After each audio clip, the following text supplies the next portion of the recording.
Assalamualaikum warahmatullahi wabarakatuh.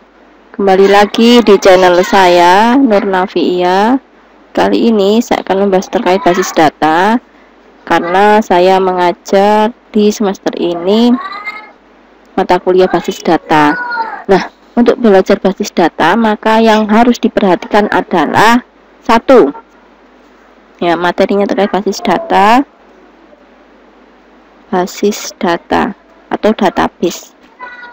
Nah, di sini kalau kita belajar basis data, maka hal-hal yang tidak boleh sampai salah adalah kalian kalau mau belajar basis data, satu, kalau mau membuat tabel, terus tabelnya saling berrelasi, itu tidak akan bisa berdiri sendiri jika tidak ada database-nya.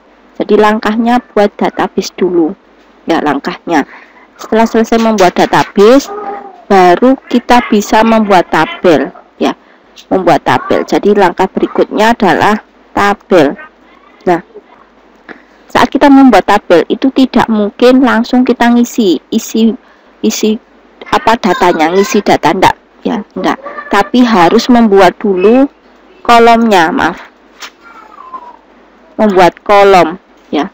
Jadi langkahnya seperti ini. Jadi kalau kita menggunakan web server, jadi saya menggunakan web server pakai exam, maka untuk membuat tabel langkahnya yaitu harus membuat database dulu. Jadi tidak mungkin kita langsung tiba-tiba membuat tabel, tidak ada di sini, tidak ada.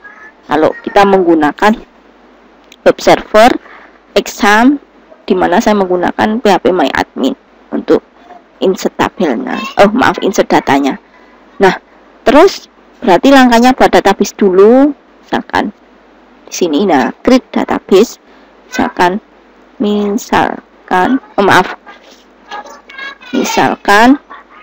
saya create. Nah, untuk membuat tabel, ya, saya mau ngisi, jadi langkahnya kalau mau ngisi ke datanya itu tidak mungkin langsung diisi kayak di Excel kayak gini, misalkan.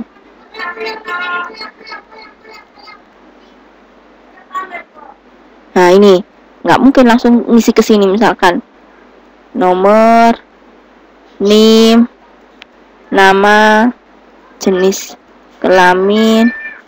Nah, nggak mungkin langsung kita ngisi ke sini, itu nggak mungkin. Misalkan nomor 1, NIM-nya 119 digit, ya, misalkan 1001, misalkan nama Andika, misalkan jenis kelamin laki, lah, nggak mungkin kita langsung ngisi ke sini, ya.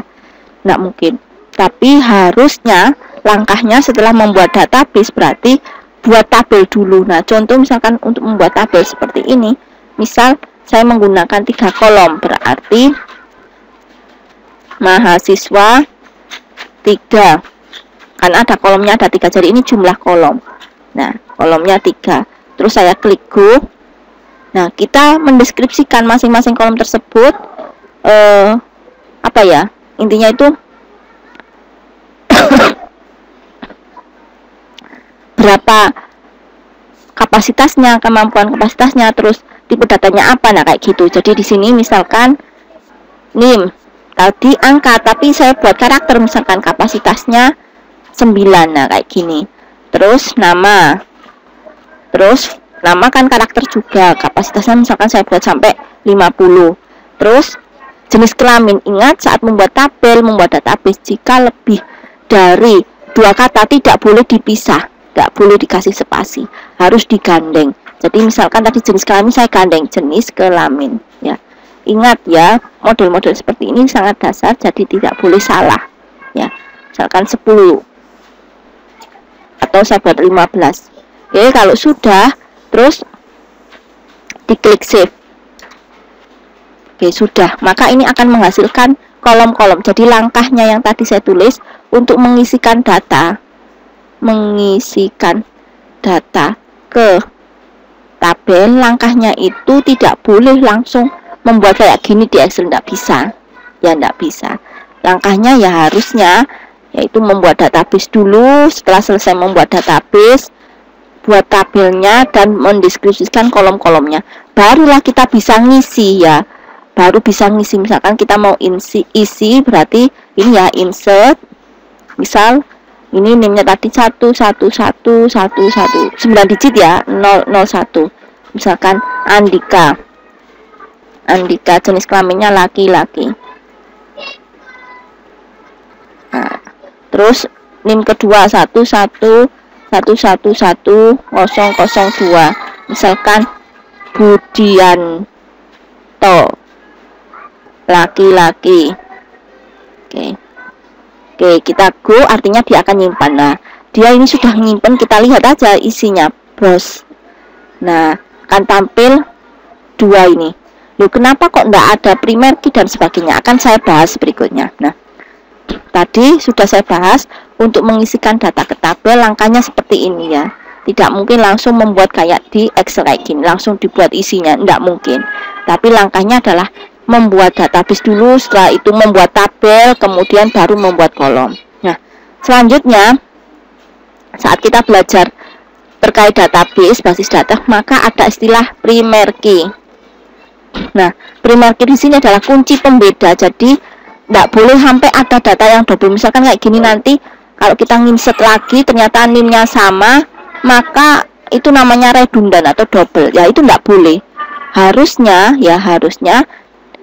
ada pengindeks atau istilahnya apa ya, pembeda antara baris pertama dengan baris lainnya.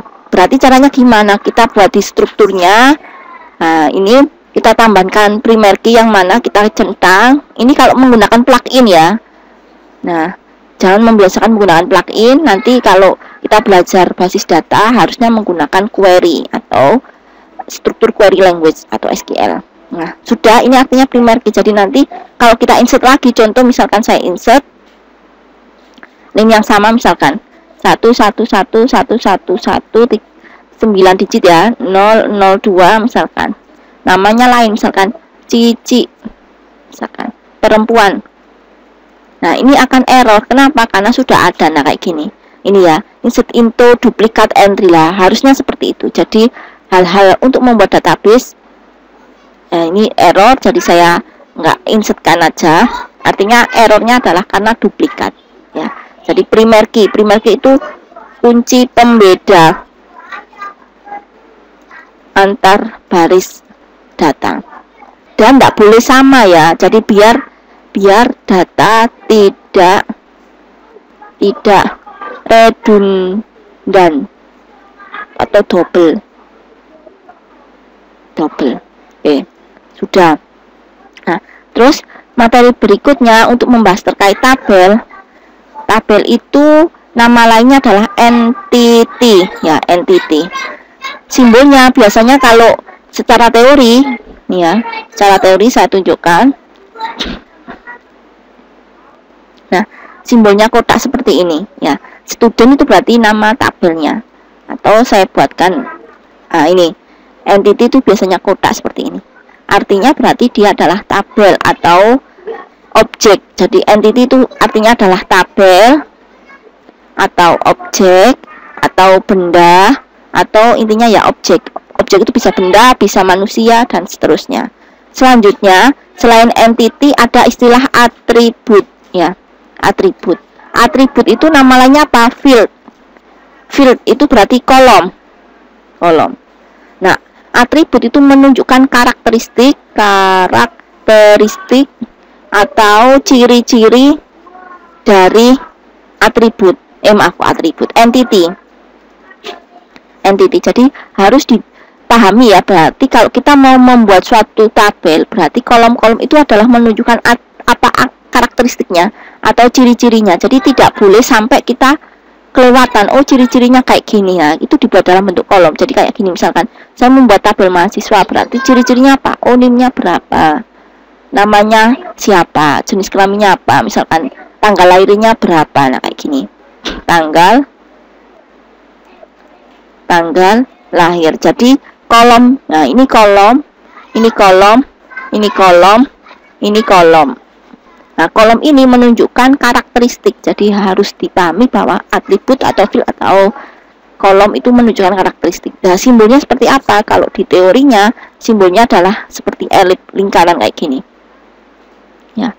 Terus jika nanti kita menggunakan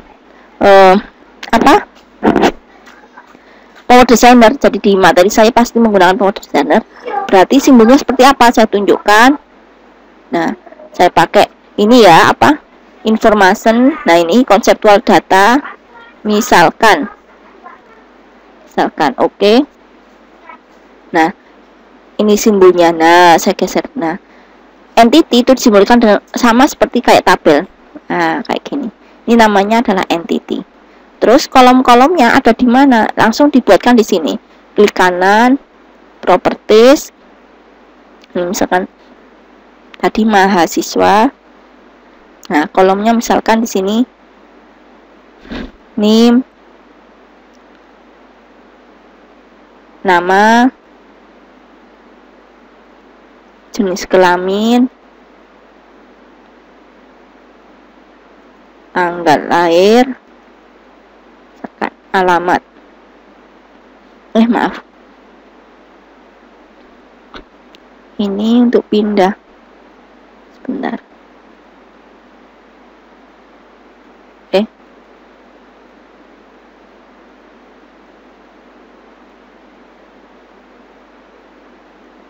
Apa alamat saya taruh sini. Ada kok biasanya untuk pindah-pindah kayak gini. Di mana ya?